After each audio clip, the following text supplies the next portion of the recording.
Bonjour à tous, bienvenue sur ce webinaire autour de la lead generation B2B.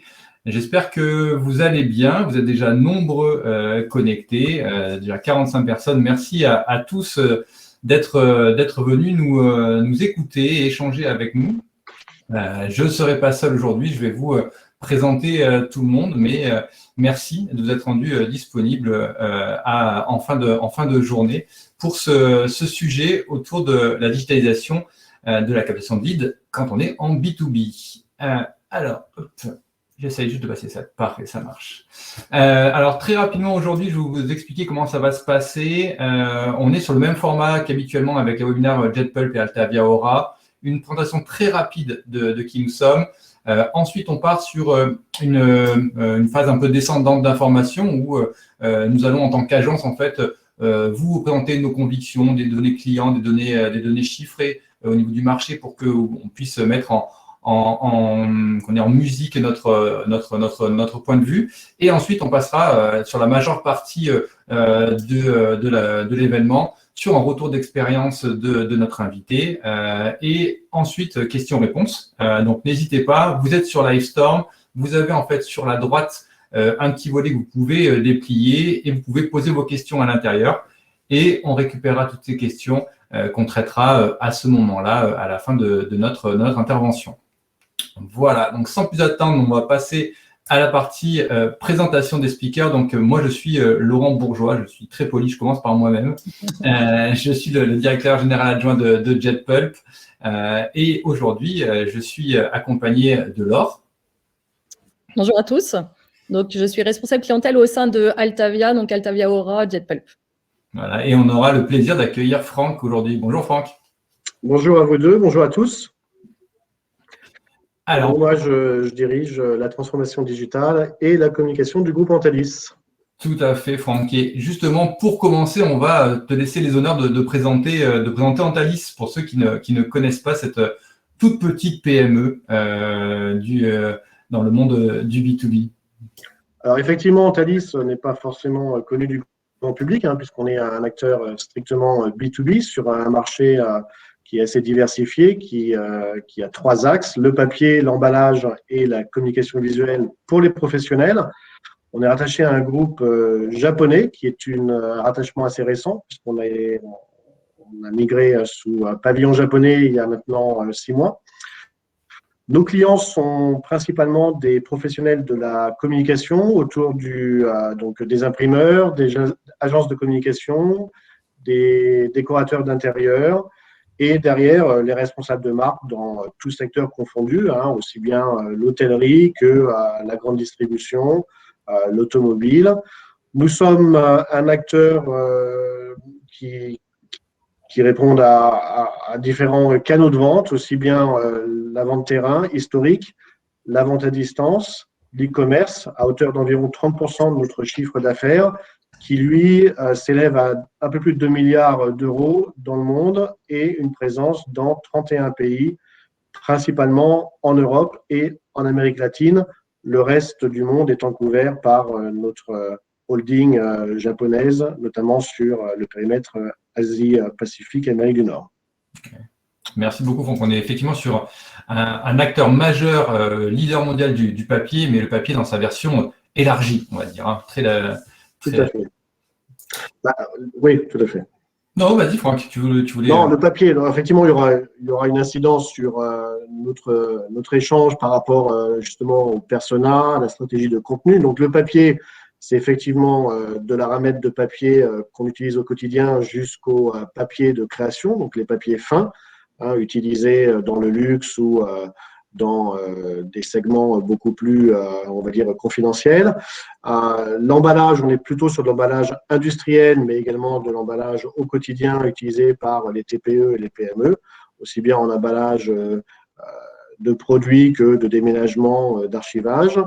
Et la communication visuelle, c'est un marché un peu plus segmenté, où on a diversifié, où on va aller de la communication signalétique qu'on peut imaginer dans un salon professionnel, dans les boutiques, mais également l'habillage de voitures, les bâches recouvrant des monuments en travaux, la communication au grand format, Donc, on est vraiment sur un accompagnement de l'activité économique, tout secteur confondu, et au quotidien, puisque des produits Antalis sont certainement vus, y compris par nos participants, dans la vie de tous les jours, notamment dans les centres commerciaux ou tout bâtiment lié au B2B, puisqu'on intervient dans la décoration de gares, d'aéroports, de sièges sociaux et autres.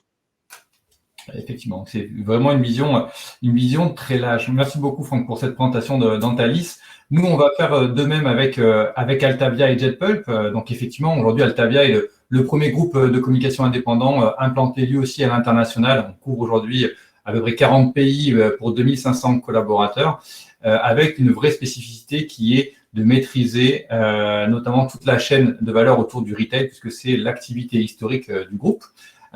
Et si on doit se rapprocher plus près de Laure et de moi-même, nous faisons tous les deux partie d'Altavia Aura, donc qui est l'antenne Auvergne-Rhône-Alpes du groupe. On est à peu près 130 collaborateurs aujourd'hui pour 340 clients. Et si on rentre encore plus précisément sur le focus, moi, en fait, aujourd'hui, je chapeaute JetPulp, qui est l'entité digitale au sein d'Altavia Aura, où là, on a une 60aine de collaborateurs. Et là où, aujourd'hui, nous avons pour objectif d'accompagner nos clients sur toute la chaîne de valeur du digital, de la phase de conception, de réflexion, de transformation digitale, de planning stratégique, jusqu'à la phase de réalisation, donc aussi bien sur des dispositifs digitaux type site web, extranet, site e-commerce, et toute la partie marketing, animation, captation de trafic, toujours dans une logique plutôt héroïste, donc vraiment générer de la valeur pour nos clients. Et aujourd'hui, voilà, si on fait un focus sur le B2B, c'est qu'une grosse partie de nos clients, dont Franck fait partie, sont des acteurs du B2B, à la fois dans l'industriel, mais aussi dans du service, de toute taille. On va partir d'Antalis ou Sodexo, qui doivent être les deux plus gros en termes de people et d'activité, pas très loin avec Suez, pour aller sur des acteurs un peu plus petits. Donc voilà, on couvre un panel de clients et de cas assez vaste. Et donc voilà, on avait promis 5 minutes, on aura fait 7 minutes, donc on va passer tout de suite dans le vif du sujet. Laure, je te laisse prendre la main. Oui. Donc, bonjour à tous à nouveau. On voulait commencer en fait par quelques chiffres parce que vous constatez, si vous êtes là aujourd'hui, en fait, c'est que vous en faites aussi le constat, c'est qu'on a depuis plusieurs années une profonde transformation des habitudes d'achat en B2B et des chiffres qui sont très parlants. Des chiffres, en fait, il en existe une multitude. Ce qu'on constate, c'est qu'on va plutôt sur une augmentation de ces chiffres-là. 74% des acheteurs B2B cherchent de l'information sur Internet avant de parler à un commercial. C'est une révolution depuis plusieurs années, une révolution en fait qui n'a pas le même rythme selon les secteurs d'activité et aussi selon les pays. On pourra en parler avec Franck. En effet, en fait, tous les pays n'ont pas la même maturité, mais ce qu'on constate, c'est vraiment cette part de recherche sur Internet avant de parler à un commercial. Et un deuxième chiffre qui est très parlant aussi, c'est que 67% du processus d'achat se fait en ligne, du processus de décision. On voit que dans le parcours d'un client B2B, toute sa phase d'awareness, toute sa phase d'intérêt, toute la phase de développement de la problématique, toute sa phase de considération, donc de comparaison entre différents acteurs, se fait majoritairement en ligne, sans la moindre intervention, sans le moindre contact avec un commercial. Et là, les nouveaux chiffres la part d'acheteurs B2B qui sont des millénials représentent désormais presque 50% des acheteurs que vous aurez en face de vous. C'est intéressant, c'est qu'effectivement, comme on est en train de changer de génération, on a aussi des comportements qui s'adaptent, effectivement, comme le disait Laure, avec le processus qui est maintenant quasiment exclusivement digital dans la prise de décision. Et dans ce digital, on va rentrer dans quelque chose d'assez fin, où aujourd'hui, dans un achat B2B, 3/4 des acheteurs, en fait, déclarent utiliser les réseaux sociaux au sein de leur parcours. Donc, on avait plutôt l'impression que c'était réservé au côté personnel, plutôt sur une cible très jeune. Et alors qu'en fait, aujourd'hui, pas du tout. C'est-à-dire que même dans le cas d'achat B2B, il y a des prises de référence qui se font par là, il y a des informations qui sont cherchées. Donc, il est aussi important d'avoir en fait ces briques-là au sein de son parcours d'achat. Et le dernier chiffre qu'on a décidé de vous montrer avec Laure, c'est qu'effectivement aujourd'hui, on a aussi une barrière entre les achats B2B et les achats B2C qui est tombée. C'est-à-dire qu'avant, on avait un degré d'exigence fonctionnelle, expérientielle, différent entre le B2B et le B2C, parce que effectivement, on savait que ça serait un peu moins avancé en B2B, on était un peu moins exigeant. Alors qu'aujourd'hui, les clients attendent le même type d'expérience, qu'ils soient dans un acte d'achat pour leur entreprise ou alors pour eux-mêmes. Donc, il ne faut pas se mettre de barrière, il faut aller chercher potentiellement les bonnes pratiques partout là où elles sont, et on ne fait pas en fait de l'e-commerce ou de l'e-business différemment. Si on veut viser du B2B ou du B2C, c'est juste des choses qu'il faut adapter à son consommateur. Et justement, en fait, ce consommateur aujourd'hui, dans quel état il est? En fait, il est aujourd'hui très clairement saturé. Donc, je pense que vous tous aujourd'hui, ici, on ne va pas faire un sondage parce que le résultat serait en la faveur de ce que je vais vous dire, c'est que aujourd'hui, on est saturé de communication. On reçoit des communications par mail, des messages LinkedIn, on reçoit en fait tout un tas de sollicitations. On est complètement saturé en termes d'information. Et en fait, notre point commun, c'est qu'on est aussi très connecté. C'est-à-dire que ces saturations de communication, on les reçoit par le digital. Et on est aussi très friand du contenu. Donc, en fait, on va aller chercher des choses plutôt qualitatives et on va attendre que le démarchage commercial se fasse justement dans une logique connectée avec un contenu de qualité.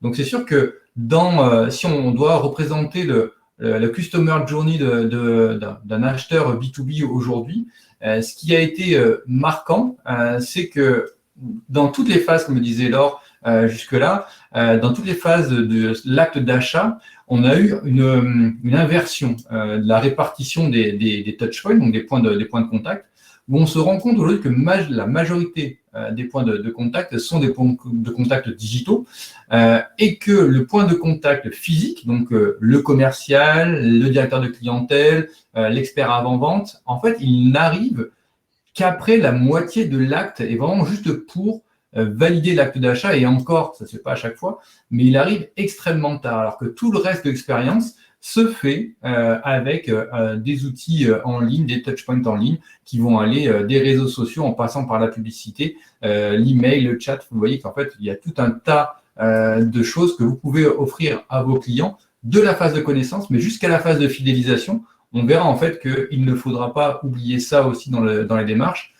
L'acte d'achat aujourd'hui et l'expérience en fait avec une marque digitale doit se faire vraiment sur la totalité de l'expérience.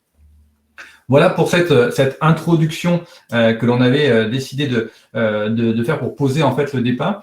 Et derrière, on va vous présenter 4 convictions que l'on porte avec Laure sur justement cette digitalisation de la lead generation B2B. Ah, il m'en manquait une petite slide.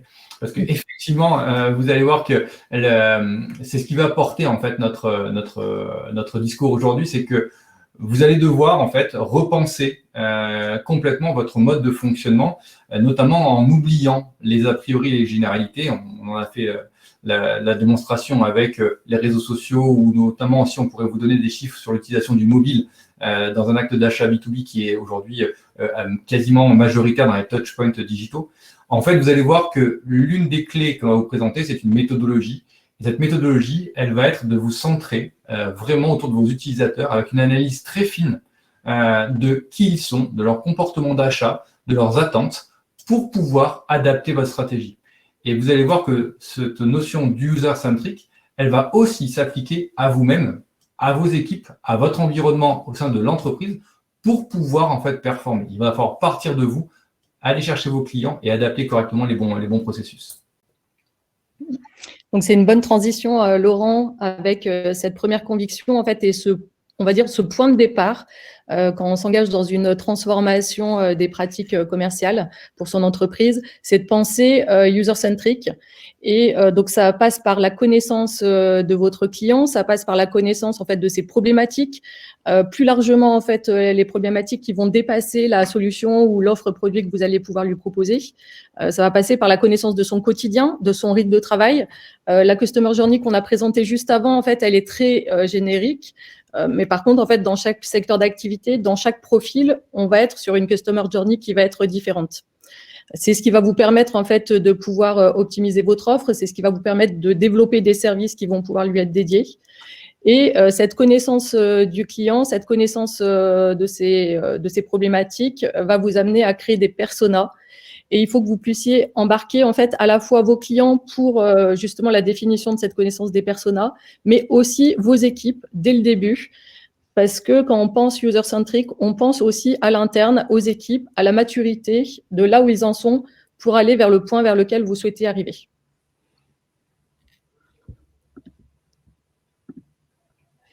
Alors justement, en fait, un chiffre qui est assez parlant, c'est que 40% des sociétés qui ont repensé leur expérience client B2B affirment avoir largement dépassé leurs objectifs commerciaux, contre 13% pour celles en fait, qui sont en retard en matière d'expérience client.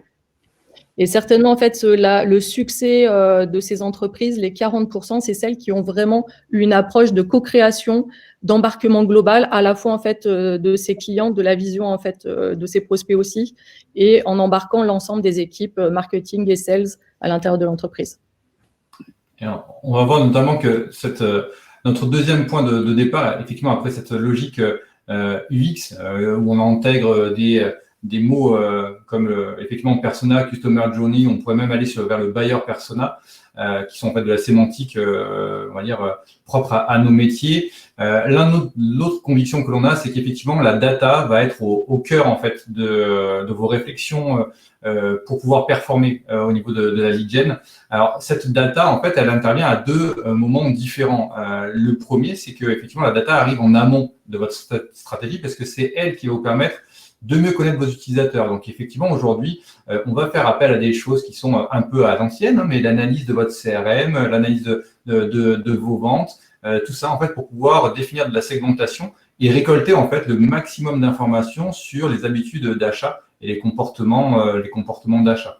On va aussi, en fait, aller chercher des données, des datas plus qualitatives par des logiques d'entretien. Mais encore une fois, il va falloir qu'on traite de la donnée de façon assez massive pour pouvoir définir en fait ce cadre de travail, ce cadre de transformation et de campagne lead gen. Et la data, en fait, elle va être aussi, on le verra tout à l'heure, notamment avec Franck, on a un point précis sur ce sujet, est aussi au cœur en fait de l'amélioration continue. Puisqu'en fait, vous allez voir que les bonnes pratiques autour de la lead gen B2B, ça va être effectivement d'être en test and learn. Et le test and learn, en fait, il est alimenté par quoi ? Par la data, en fait. C'est par la performance qu'on va venir affiner des programmes de lead nurturing, c'est par la data qu'on va vérifier si des hypothèses de plan de communication fonctionnent. Et donc, forcément, en fait, vous allez devoir habituer vos équipes, voire même parfois vous-même, à traiter de la data, d'avoir des tableaux de bord, de mesurer de la performance, d'aller chercher des KPI pour pouvoir, en fait, justement travailler ce cercle vertueux et cette amélioration continue. La troisième conviction que l'on a sur 4 aujourd'hui, c'est effectivement le fait que vous allez devoir repenser votre logique service. Alors, qu'est-ce que ça veut dire ? Ça veut dire qu'aujourd'hui, le digital pousse aussi les entreprises B2B à aller chercher à la fois des offres qui complètent en fait leur offre produit classique, mais aussi proposer des services en ligne qu'ils n'avaient pas l'habitude de proposer sur une expérience classique physique. On vous a mis quelques exemples de fonctionnalités et on va bien voir que c'est des fonctionnalités qui sont aussi parfois présentes sur du B2C, mais c'est des choses qui aujourd'hui en fait doivent faire partie de votre arsenal pour collecter des leads sur vos différents dispositifs digitaux. Donc on parle par exemple des aides et des types de contacts assez rapides, notamment par exemple contacter des conseillers ou des ingénieurs commerciaux via WhatsApp. C'est quelque chose qui fonctionne très bien aujourd'hui. On voit bien qu'on utilise WhatsApp à la fois pour du pro et du perso. Et quand on aurait par exemple des sites qui seraient plutôt orientés e-commerce, des logiques de liste d'envie qu'on a vu débarquer sur les sites grand public il y a quelques années fonctionnent très bien aujourd'hui sur du B2B. Et on a aussi des simplifications de parcours avec, par exemple, le fait de rechercher des produits par référence, uploader directement des devis qui ont été reçus physiquement, renouveler des commandes, enfin voilà, des petites choses qui doivent vous permettre de transformer un peu mieux sur le digital. Et on a aussi voilà, des fonctionnalités qui sont propres au B2B, notamment, je pense à la personnalisation, même sur du B2B, qui est devenu aujourd'hui un standard quand on propose des produits en ligne. C'est quelque chose qu'on faisait hier sur devis avec des BAT, des choses comme ça. Aujourd'hui, en fait, on va leur proposer des choses qui vont aller beaucoup plus vite grâce notamment au digital. Et on intégrera aussi des choses comme les avis et pour la réassurance, parce que dans l'acte d'achat et dans la collecte de leads, ça sera quelque chose qui sera important. Effectivement, je parle de l'acte d'achat, mais c'est aussi l'acte de demande de contact ou de formulaire de devis que vous pourriez proposer à vos clients en ligne. Alors, la quatrième conviction, alors sur 5, on a 5 convictions. La quatrième, c'est de penser contenu. Donc, on en a parlé en fait en amont sur l'ensemble du parcours d'achat. En fait, le contenu va être essentiel. C'est ce qui va vous permettre, c'est ce qui va permettre aux clients de montrer votre valeur ajoutée, votre différenciation, montrer qu'en fait, il est en adhésion aussi avec vos partis pris. Ça va permettre de montrer que vous dépassez votre simple approche produit. Et un contenu, en fait, est beaucoup plus fort s'il est orienté client et s'il a une certaine valeur ajoutée, qui ne vend pas juste votre entreprise. 10, c'est le nombre de contenus différents qu'un professionnel va consulter avant de prendre sa décision d'achat. Donc, on en a parlé tout à l'heure. En fait, tout au long de la phase d'awareness, tout au long de la phase de considération, bien souvent, en fait, c'est le contenu, c'est l'interaction qu'il va avoir avec la marque, va se faire à travers le contenu. Et un contenu va générer 3 fois plus de leads que du marketing traditionnel. Ouais, et quand on parle de contenu, on est d'accord qu'on ne parle pas forcément de contenu textuel. Justement, ta slide l'exemple est assez marquante sur le sujet. On voit qu'en termes de contenu, en fait, il y a des contenus qui vont prendre différentes formes. Dans la phase d'awareness, on va plutôt pousser en fait des livres blancs, de l'information un petit peu plus générique. On va pousser un webinar, mais un webinar qui va être un webinar beaucoup plus global. Dès qu'on va vouloir affiner en fait la relation avec le client, on va rentrer plutôt sur des webinars qui vont être plus pointus, qui vont lui permettre de faire des comparaisons, qui vont aller au-delà de la phase de découverte d'une problématique. Et puis, toute la partie témoignage, retour d'expérience, testimonial va être assez importante dans sa phase de considération, voire dans sa phase finale en fait de décision. Donc, on voit bien que la forme, en fait, va vraiment être adaptée en fonction de la connaissance que vous avez de vos clients. Un webinar, en fait, on en voit de plus en plus, mais par contre, c'est pas adapté forcément à toutes les cibles. Tout le monde n'a pas forcément le temps d'assister à un webinar et on va pouvoir, en fait, adapter d'autres formes comme des podcasts, comme du contenu en fait beaucoup plus court. Donc, en fonction des pratiques et des façons de travailler de vos clients, on va adapter le contenu, mais toujours avec cette dimension valeur ajoutée. Et de là à dire que c'est exactement ce qu'on est en train de faire aujourd'hui, c'est exactement ça. C'est ce qu'on est en train de faire aujourd'hui, essayer de proposer du contenu qualitatif pour que, effectivement, derrière, on puisse enchaîner dans une phase de connaissance et de découverte de JetPulp. Et la dernière conviction qu'on va vous pousser, c'est effectivement le fait qu'aujourd'hui, les leviers d'acquisition vont vous servir tout au long du parcours. Alors, qu'est-ce que c'est un levier d'acquisition? C'est qu'effectivement, aujourd'hui, vous devez travailler une vraie stratégie de captation d'audience. Donc, c'est-à-dire que cette captation d'audience, vous allez devoir l'adapter justement toujours à ce parcours en allant jouer sur des leviers qui sont mis à votre disposition, qui sont des leviers qui historiquement, en fait, travaillaient plutôt pour le B2C. Mais là, aujourd'hui, c'est vraiment le cœur, en fait, du sujet sur votre stratégie de captation. Ça va être effectivement des logiques type search, donc le référencement naturel. Vous allez produire du contenu très bien. Si votre contenu, en fait, il n'est pas visible, il n'est pas accessible, en fait, il perd tout son sens. Donc, il faut effectivement produire du contenu de qualité, le rendre visible pour qu'il soit, en fait, accessible via les touchpoints qu'utilisent vos cibles. Et aujourd'hui, on le sait, en majorité, en fait, les recherches passent par les moteurs de recherche et Google notamment. Donc, vous devez rentrer dans la bataille pour être référencé sur les mots-clés qui vont pointer vers le contenu que vous aurez produit. Pareil, vous avez après dans la phase de réassurance et dans la phase de relance, une fois que les gens auront découvert vos contenus, toutes les logiques de retargeting via du display. Donc le fait que les petites publicités vous suivent dans votre parcours internet suite à la vue d'un site web, ben ça aujourd'hui c'est vraiment très important dans la logique du parcours, puisque vous allez pouvoir le suivre avec du retargeting sur LinkedIn, sur des sites de contenu qui continuent à suivre, et ça va permettre de ramener en fait vers la lead generation, vers les dispositifs que vous aurez mis en place pour les capter. Et comme je vous le disais, effectivement, le social media aujourd'hui, c'est quelque chose qui intervient aussi pour la phase de réassurance, d'aller voir en fait si l'entreprise communique, qu'est-ce qu'elle raconte, et de pousser du contenu directement sur ces réseaux-là, génère aussi un très fort volume de leads vers vos entreprises. Alors, effectivement, si on doit faire une synthèse rapide de ce qu'on fait, parce que le but, c'est pas forcément de vous pousser beaucoup de blabla, c'est de se dire qu'aujourd'hui, en fait, les clés qui vous permettent en fait d'augmenter votre captation de leads en B2B, on va dire que globalement, il faut partir de vos utilisateurs. C'est effectivement ça qui va être l'élément marquant, mais c'est l'élément fondamental, l'élément initiateur en fait de toute démarche. La démarche doit être user-centrique et vous devez rentrer dans une phase de co-création et d'embarquer en fait. On verra aussi juste après avec Franck que le travail en fait d'évangélisation pour que l'ensemble des forces de l'entreprise, de votre entreprise en fait, vous suivent dans ces projets-là est aussi fondamental. C'est quelque chose qui, sans elle, va mettre à plat toutes les initiatives que vous pourrez prendre. Et ensuite, on a effectivement dit la logique Web Analytics et la data en fait sont des phases structurantes. Bon voilà, je ne vais pas vous refaire les 5 parce qu'on vient effectivement de se le dire, mais c'est très important en fait d'avoir en tête ces 5 étapes.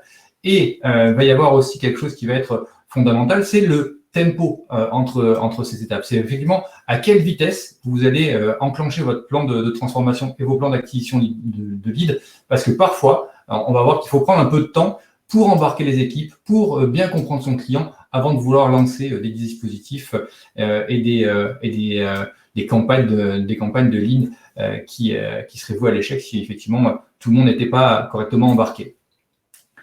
Voilà pour la phase d'apport théorique. On a toujours nos 3 minutes de retard par rapport au planning, mais on est plutôt bon. On est plutôt bon jusque-là.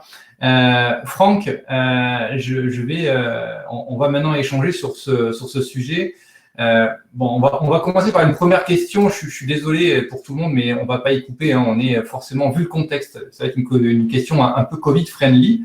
On a vu passer tout un tas de statistiques, notamment sur le B2B, sur le fait que la période que l'on vit a accéléré très fortement les plans de transformation, les plans de captation digitaux des entreprises qui auraient gagné entre 24 et 48 mois. Alors moi, je suis assez dubitatif quand je vois ces chiffres.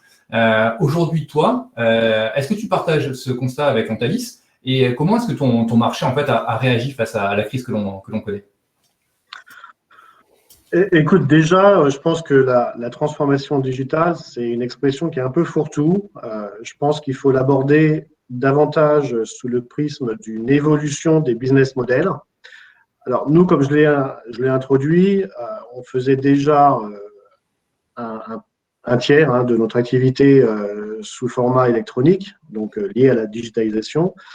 Donc, on était déjà sur une rampe de lancement assez aboutie. Donc, pas d'accélération, en tous les cas chez Antalis en particulier, si ce n'est de garder le rythme. En revanche, des pratiques, des réflexes se sont amplifiés. Alors, c'est vrai qu'on oublie un peu, mais il y a quasiment un an, en mars, ça nous est un peu tombé dessus et tout d'un coup, il a fallu réagir. Il y avait un peu une course sur tous les réseaux sociaux de dire on est ouvert, on expédie toujours les commandes, etc. Donc, nous, on a vraiment utilisé cette opportunité de relations différentes avec la marque. Donc, évidemment, tous les messages de réassurance. Donc là, clairement, le fait d'être déjà dans la digitalisation, ça nous a permis d'être beaucoup plus réactifs. Je pense qu'on a également utilisé l'opportunité de nouvelles pratiques de livraison sans contact, par exemple. On a cherché davantage d'opportunités de ce que j'appelle de plus grande proximité à distance, notamment via la stratégie de contenu. On y viendra tout à l'heure. Et je pense que ça a également montré depuis un an que la période Covid a amplifié certaines pratiques. Clairement, on a une plus grande disponibilité de nos followers sur les réseaux sociaux. Il y a un temps de lecture et d'engagement qui est en croissance. Donc, c'est davantage prendre de la hauteur sur nos pratiques actuelles, aborder la réponse aux besoins de nos personas, là encore, on va y revenir différemment.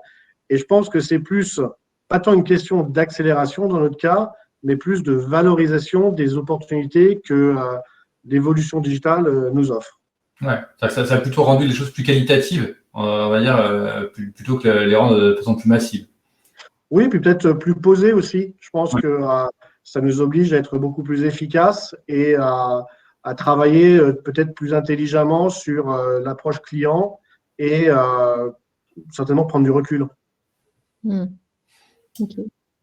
Dans une de tes dernières prises de parole, tu parlais justement non pas de transformation digitale, mais plutôt d'évolution et d'adaptation aux nouvelles pratiques, que le principal ennemi, c'était le temps, parce qu'il y a des contraintes en fait, de business, des contraintes de rester toujours en fait, au top sur le marché.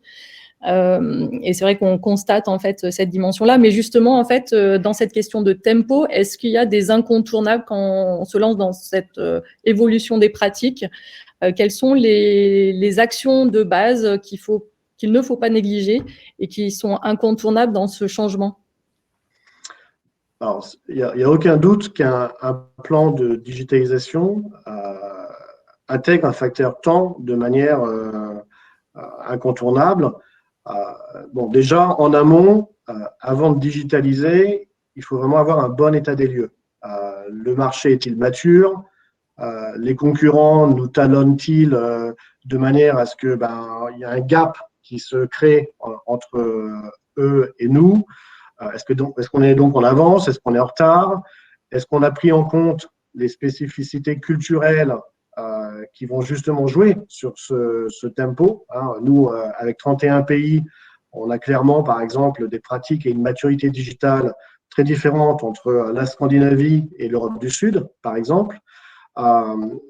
Et puis après, autour de la notion de temps, il faut savoir comment on peut gagner du temps et accélérer le temps. Alors, gagner du temps, c'est déjà voir en interne quelle est notre maturité digitale. Je crois qu'il ne faut pas contourner les problèmes, il faut avoir un état des lieux lucide.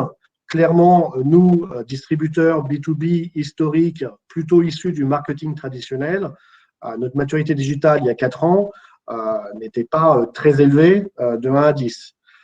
Après, il faut, dans cet audit, voir également comment les acteurs qui vont intervenir sur cette chaîne de valeur à destination du client que tu as présenté, Laurent, vont justement s'adapter à cette nouvelle cadence. Là, je pense notamment au rôle du chef de produit qui, aujourd'hui, si on regarde ce qu'on met en place, n'a rien à voir avec ce qu'on faisait il y a 3-4 ans, avec plus de focus sur la data produit, etc. Là, aujourd'hui, on lui demande d'être un vrai chef d'orchestre avec une vision digitale beaucoup plus poussée.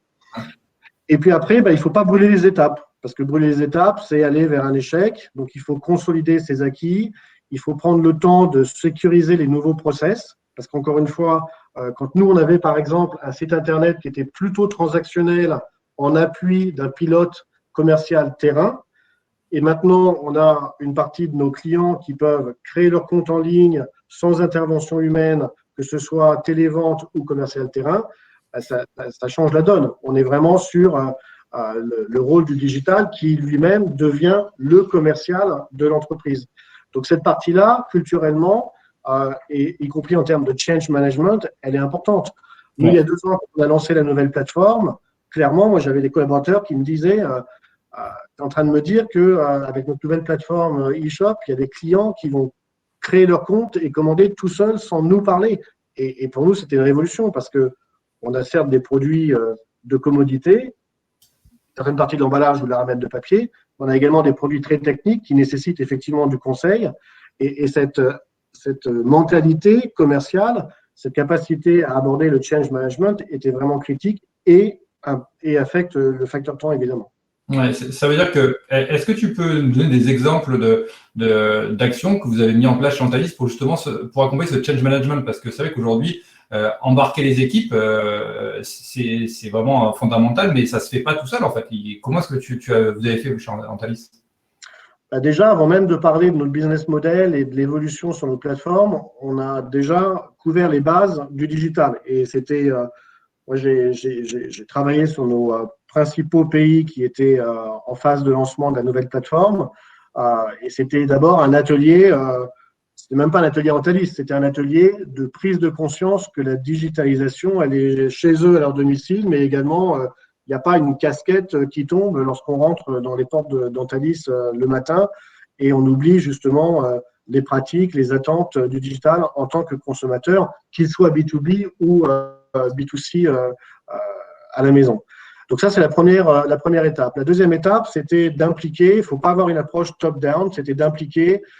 Donc là, on parle de manière classique de la séance des bons vieux post-it sur le mur, où on travaille justement les impacts du digital par rapport à ce qu'on veut faire, la démarche commerciale en ligne, la création de contenu, l'identification des personas. Et plus on va avancer dans cette approche d'implication via des ateliers très opérationnels, mixant des profils différents. Je crois que la digitalisation, il ne faut pas la réduire à juste le périmètre commercial et marketing. On avait également des sujets d'employer brand avec la RH, la RSE, de manière à ce que, in fine, on ait un processus qui mette les éléments en place. Et là encore, ça permet d'avoir une partie de gestion de projet qui équilibre les process, mais également la mise en place humaine, la boîte à outils de connaissances, les formations et les compétences à acquérir. Et je pense que, objectivement, le mix de change management, il est à part égale entre le côté process technique. Je pense qu'à moins de 50% de change, on n'est pas forcément sur quelque chose qui va avoir un effet boule de neige d'accélération très rapide. Et dans ce contexte-là, en fait, vous jugiez que la connaissance client que vous aviez, elle était bonne par rapport à l'objectif justement de transformation des pratiques? Ou est-ce qu'il y a eu un travail aussi autour de l'amélioration de la connaissance client, la création de ces personas? Alors oui et non. Moi, quand je suis arrivé dans le groupe il y a à peu près 4 ans et demi et j'ai fait mon petit parcours d'intégration, la manière dont on décrivait le groupe, j'avais l'impression qu'on était dans un transporteur, parce qu'on parlait plutôt de la performance que nous avions de bouger des palettes du point A au point B, et on parlait très peu justement du client, des tendances du marché, de l'identification engagée, cette démarche autour du persona et de la data. Donc, sur le persona, on a identifié ce qu'on appelle un persona primaire. Donc, on en a 8 répartis sur nos 3 secteurs d'activité, le papier, l'emballage et la communication visuelle. Et en dessous, on a des personas plus affinés. Donc, par exemple, je suis niveau 1 professionnel de la communication visuelle. Niveau 2, je suis agenceur de magasins, décorateur d'intérieur, imprimeur grand format, etc. Et notre but était de leur permettre d'avoir un accès le plus rapide à du contenu contextualisé. Parce que je pense que la bataille du marketing sur les 10 dernières années, c'était plutôt une inflation autour de la personnalisation. La personnalisation, aujourd'hui, elle est acquise, elle est attendue. Ce qui est attendu, c'est davantage un contenu ciblé, contextualisé, qui va surtout comprendre les besoins du persona. Donc, on a vraiment fait un travail important d'intégration de cette donnée-là. Quand vous créez un compte sur antalis.fr, par exemple, vous avez de manière classique l'adresse de livraison, l'adresse de facturation. On vous demande également d'identifier le persona. La logique, elle est simple. C'est au lieu d'attendre de manière traditionnelle les premiers achats pour construire un profil autour de données transactionnelles, on sait d'emblée, sans avoir passé une commande, que l'on parle à un professionnel de la communication visuelle. Donc, je peux instantanément lui donner un message d'accueil et de bienvenue suite à la création de son compte, pas générique qui passerait partout, aussi bien pour l'acheteur de fourniture de bureau que d'emballage, que de décorateur d'intérieur, mais lui souhaiter la bienvenue chez Antalis et en plus lui donner le dernier livre blanc ou les tendances de la décoration d'intérieur ou des couleurs en 2021. Donc ça crée non seulement un lien très fort dès la création de compte, mais ça donne également des éléments de réassurance très importants. Et c'est pour ça que la data, nous, on l'a revue, pour répondre à ta question, Laure, sur 3 segments, on va dire. La data que j'appellerais classique transactionnelle, le nombre de commandes, de factures, de paniers moyens, de types de produits achetés. La data comportementale, et Laurent en parlait dans son introduction sur justement le parcours, les centres d'intérêt, la visite du site, etc. Et puis le dernier critère, c'est les data plutôt profil autour du persona, de manière à ce qu'on enrichisse le contenu pour avoir justement cette communication contextualisée dont je parlais, pour après même aller plus loin, on en parlera certainement, jusqu'à un programme de social selling qu'on a mis en place, notamment sur le volet packaging. Ouais. Alors justement, c'est intéressant parce que quand on a préparé ce webinaire ensemble, tu nous avais pris en exemple aussi le fait que la data aujourd'hui avait quand même… Oui, tu nous entends? Tu nous entends, Franck? J'ai l'impression qu'on… Est-ce que Laure, tu m'entends? Ouais, moi, c'est bon au niveau du son. Ah, on a perdu Franck. Bon, alors peut-être qu'il va revenir. On va faire questions et réponses. Ça va être pas mal. Donc, en fait, pour vous expliquer, ce que je voulais demander à Franck, c'est qu'effectivement, au sujet de la data, Franck nous disait qu'il avait aussi mis en place des rituels avec ses équipes. Je viens de réaliser que je vous avais perdu. Ah, ben c'est ça. Alors, je ne sais pas quand, mais… Il y a 10 secondes, Franck. Il y a 10 secondes. On va monter la question, Franck. Il n'y a pas de souci. Donc, je disais, Franck, j'étais en train de te poser la question en disant que tu parlais justement de la data et quand on a préparé ce webinaire, tu nous parlais aussi d'un exemple qui était le fait que tu avais dû accompagner aussi les gens d'Antalis à de plus voir la data comme étant quelque chose de négatif. Et notamment, tu mettais en avant l'histoire en fait, du comité de pilotage social selling, où aujourd'hui, ben voilà, vous avez des funnels, vous avez des taux de sortie, vous avez vraiment de la data et on n'est plus juste avec, entre guillemets, du doigt mouillé ou du pressenti, on est vraiment avec des data très fines pour dire, ben voilà, pays par pays, maturité par maturité, est-ce que les programmes s'enchaînent, est-ce qu'ils sont bons? Et je trouve que c'est une vraie culture qui est super intéressante à mettre en place en entreprise, quoi. Je pense qu'il faut allier la data avec… La data, si tu veux, c'est ce qui va nourrir ton process d'alimentation, de réflexion, et le contenu sur la partie plutôt, on va dire, mise à disposition du marché et sortante. On parlait de conviction dans la première partie. Moi, j'ai une conviction forte qu'on est sur l'un des sujets clés de la démarche de marketing digital, à savoir que le contenu est vraiment une arme clé de différenciation. Aujourd'hui, être un distributeur B2B comme Antalis sans apporter de valeur ajoutée, honnêtement, ça ne sert à rien. Et dans ce cas-là, on reviendrait à la discussion initiale qui serait de dire que, effectivement, on bouge des produits du point A au point B. Donc, le contenu, il faut qu'il crée un lien avec la communauté.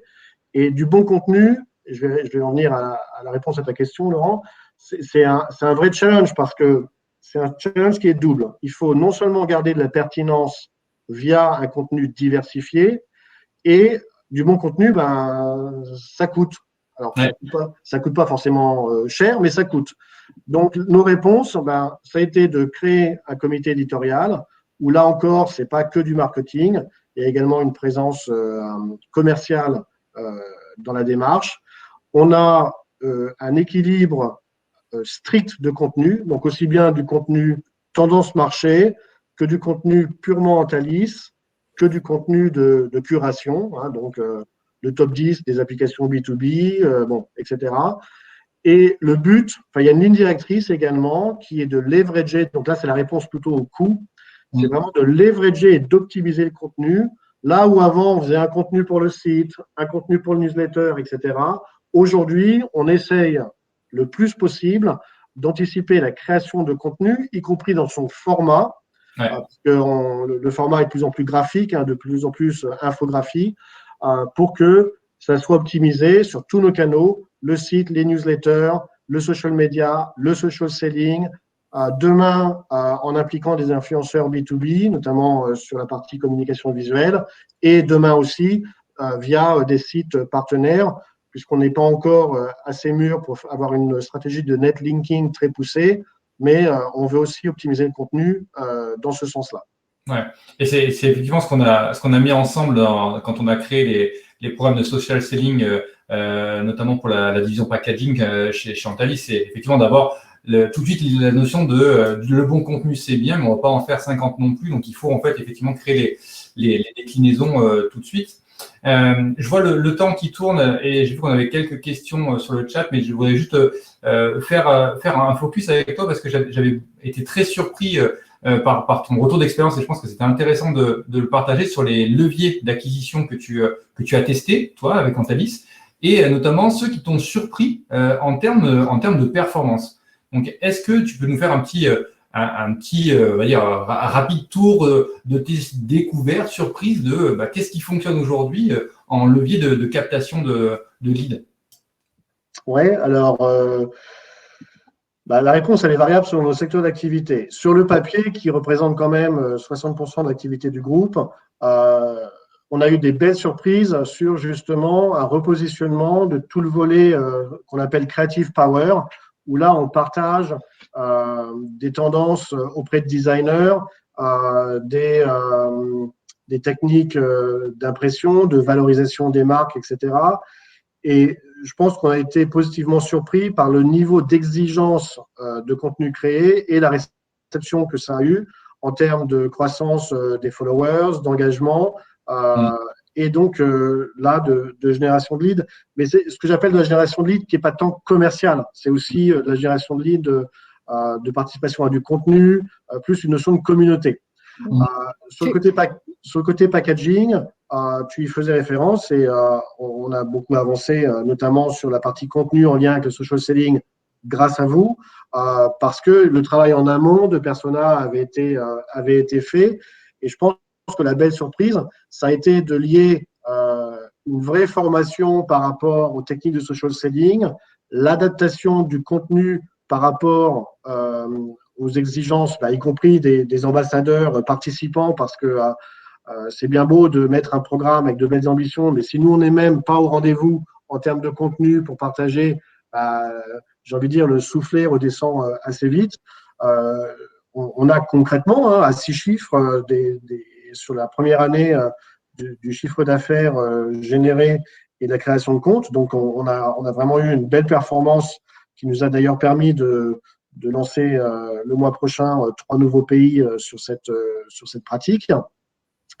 Alors après, il n'y a pas, tu parlais de ce qui a bien marché. Humblement, on peut aussi dire ce qui aurait pu marcher différemment. Je pense qu'on a été aussi très volontaire en amont sur la création de contenu, où je pense que certains pays ont eu du mal à suivre en termes de… parce qu'il faut pouvoir digérer le contenu. Ce n'est pas tant mettre du contenu en ligne, mais c'est également après d'avoir la structure qui va réorienter le contenu vers les bons personas, d'avoir le bon designer qui va faire la newsletter pertinente, etc. C'est-à-dire que tout ça, on le faisait avant, mais on le faisait de manière transverse, silotée et générique. Là, tout ce qu'on faisait avant, en fait, on le décuple parce qu'on va l'adapter au persona, on va avoir un discours différent, un message personnalisé, contextualisé. Donc, ça met quand même une certaine pression à ressources quasi égales, voire parfois un peu moins. Alors, certes, aidé par des outils beaucoup plus fluides, mais c'est vrai que il y a toujours un décalage possible entre la volonté stratégique, la réalité quotidienne, la boîte à outils de compétences qui n'est pas toujours là. Bon, donc ça, c'est quelque chose, c'est un peu du lait sur le feu qu'il faut monitorer en permanence. Tu dis plusieurs choses, le fait d'embarquer d'un bout à l'autre de la chaîne qu'on a déjà évoqué avant, le côté faire des choix aussi dans les personas adressés pour pas s'éparpiller, pour bien cibler en fait step by step et persona par persona. Et tu as abordé aussi la dimension de prescripteur qu'il ne faut pas oublier quand on crée ces personas et toutes les personnes. On sait qu'un achat B2B, en fait, il y a beaucoup d'intervenants dans le processus d'achat. Il ne faut pas oublier toutes les personnes qu'on peut toucher qui ne vont pas faire l'acte d'achat, mais qui vont… oui, par contre, c'est clair que cette statistique de 3/4 des acheteurs B2B qui ont un contact passif avec la marque avant même de faire un contact direct. Le chiffre, il est assez stable depuis 3-4 ans. Nous, on le constate. Donc, ça veut dire aussi que la part, notamment des réseaux sociaux, on avait fait un concours mondial qu'on a renouvelé 2 ans après autour de la décoration d'intérieur en B2B. En 2017, c'était 7% du trafic généré via les réseaux sociaux. La dernière édition en 2019, on était autour de 25-26%. Donc, ça veut dire aussi que il faut arrêter de se décomplexer faut se décomplexer entre le B2B et le B2C. Il faut vraiment travailler sur tous les leviers. Un acheteur de packaging dans l'automobile va sur les réseaux sociaux, tout comme monsieur et madame tout le monde chez eux qui regardent leurs prochaines vacances ou la bande-annonce d'un film. Je crois qu'il faut vraiment intégrer. Enfin, nous, ces questions-là, on se les posait certainement il y a 4 ans. On ne se les pose plus. On intègre le social media dans nos campagnes, dans nos customer journey.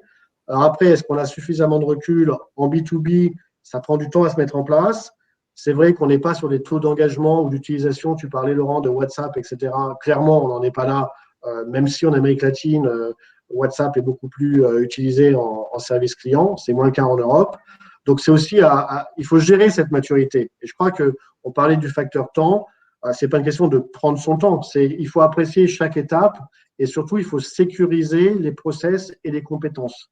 C'est très difficile d'avoir des personnes qui sont, et c'est une chance chez nous, on a une longévité d'emploi où j'ai des interlocuteurs au marketing qui sont là depuis 15-20 ans, qu'on doit migrer vers le digital, malgré leur bonne volonté, ça chamboule. Évidemment que c'est difficile parce que on se digitalise pas comme ça du jour au lendemain. Donc ça s'accompagne et il faut voir le côté win-win aussi bien pour le client que sur l'interne.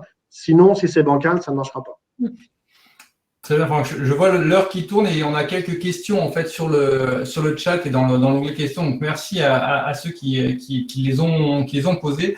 J'ai une première question de Tristan qui nous demande pour toi, Franck, en fait, si tu as démarré, si Antalis a démarré avec un site vitrine ou avec un site plutôt orienté client et SAV.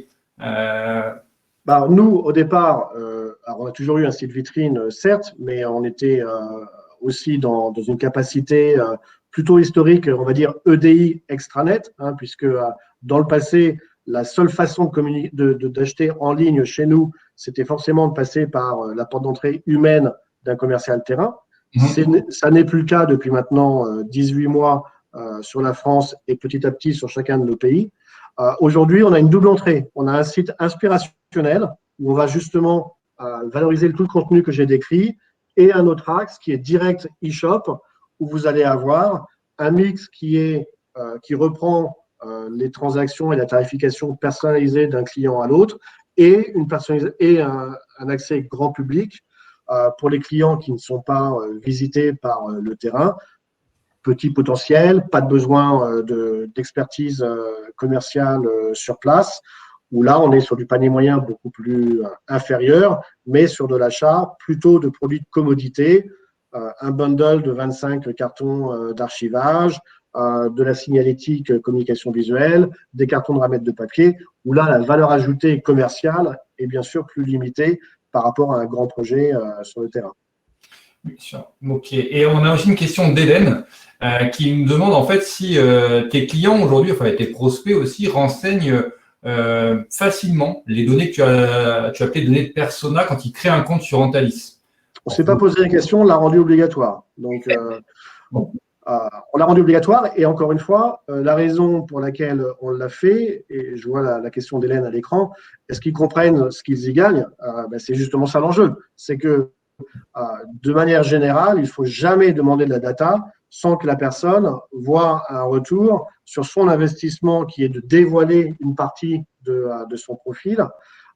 Donc, c'est comme je le disais tout à l'heure, c'est le message d'accueil qui est instantanément personnalisé ou qui est impersonnalisé, puisque la mise en place est toujours en cours sur l'ensemble des secteurs, pour justement avoir un accès à un event, si on a un event, par exemple, dans un salon professionnel, quand les salons professionnels reviendront, et et l'accès à un livre blanc ou à une vidéo premium pour que justement on embarque le prospect, puisque au moment de la création de compte, s'il n'a pas commandé, on le considère toujours comme un prospect, et gérer le process de nurturing, puisque le thème c'est bien d'acquisition de lead. Il ne faut pas s'arrêter à la première étape. On peut avoir 6 mois d'échange avant une commande effective, parce que parfois on touche à des gros projets, notamment si on redécore un immeuble entier avec des supports de communication visuelle. Donc il faut entretenir la flamme, si je puis dire, pour que justement on nourrisse ce persona avec du contenu pertinent. Ouais, c'est vrai que c'est vraiment super important. Bon, je vois, il n'y a pas d'autres questions sur le chat. Tac, tac, tac. Si, en fait, il y avait une question, savoir si, c'est peut-être plutôt pour les exemples qu'on avait montés de Julien, qui me demandait en fait si le chat, on pensait chatbot quand on avait mis le petit visuel, ou si c'était un contact direct avec le commercial. Moi, ma conviction, c'est qu'aujourd'hui, il faut voir la volumétrie que ça représente. On peut imaginer un combo, en fait. On peut avoir un système décisionnel qui fait un petit arbre pour savoir si on arrive, in fine, à avoir un commercial en direct ou si la personne peut avoir des réponses automatiques. Mais je pense que ça peut se tester déjà avec un contact physique avant de vouloir investir dans un bot, parce qu'effectivement, c'est quand même assez coûteux, très clairement, en termes d'investissement. Il faut quand même mesurer le ROI derrière. Il n'y a plus de questions, mais en fait, moi j'en avais une dernière pour toi, Franck. C'est au vu de ton expérience chez Antalis, est-ce que tu pourrais, quel serait le conseil que tu donnerais à des gens qui voudraient justement accélérer leur plan de digitalisation?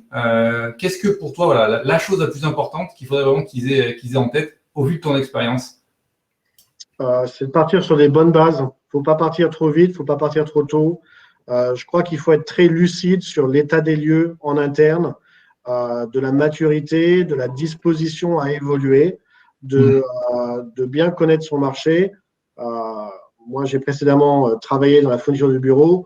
C'est sûr, quand tu as Staples et Office Depot en face, tu vas réagir différemment de notre marché, par exemple, chez Antalis, où objectivement, on n'est pas hyper challengé par nos concurrents. Donc, ça veut dire aussi qu'on peut prendre le temps de ce change management dont je parlais et de cadencer le rythme. Moi, je dis souvent aux équipes que quoi qu'on fasse, c'est toujours bien d'avoir au moins 2 ans de longueur d'avance par rapport à nos concurrents. 2 ans parce que 2 ans, c'est généralement le temps nécessaire, surtout sur des grosses structures, pour installer des nouveaux process, pour avoir l'adhésion des équipes, pour consolider les éléments de formation.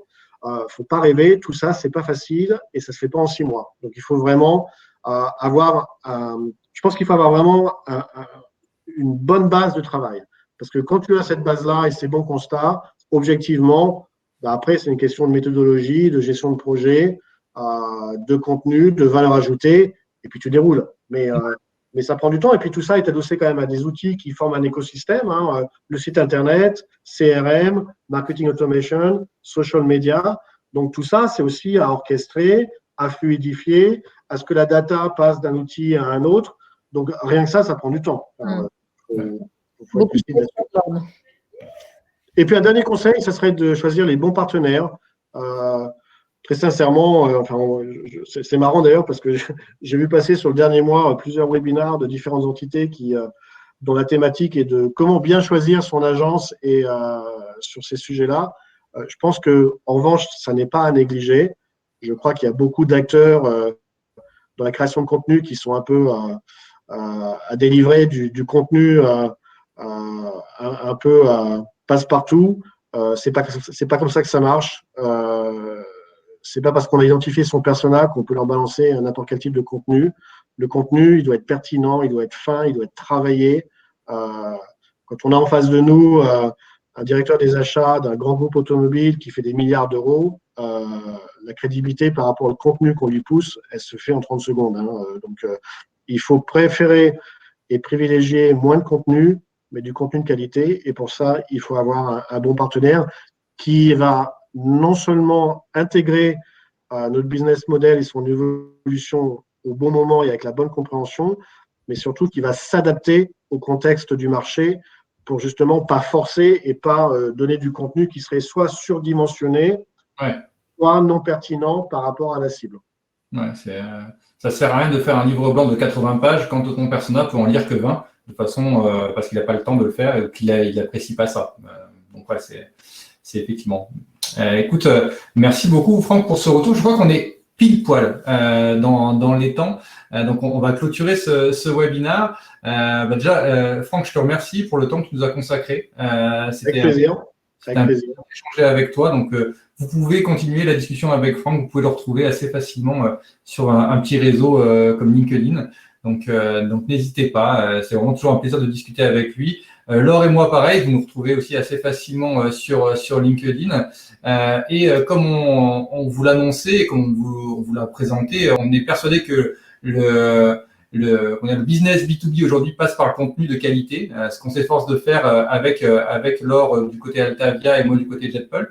Donc on a lancé depuis la fin de l'année une chaîne de podcast que vous pouvez retrouver en tapant podcast Altavia Aura sur vos outils préférés, Spotify y compris, Ocha, Apple et ainsi de suite.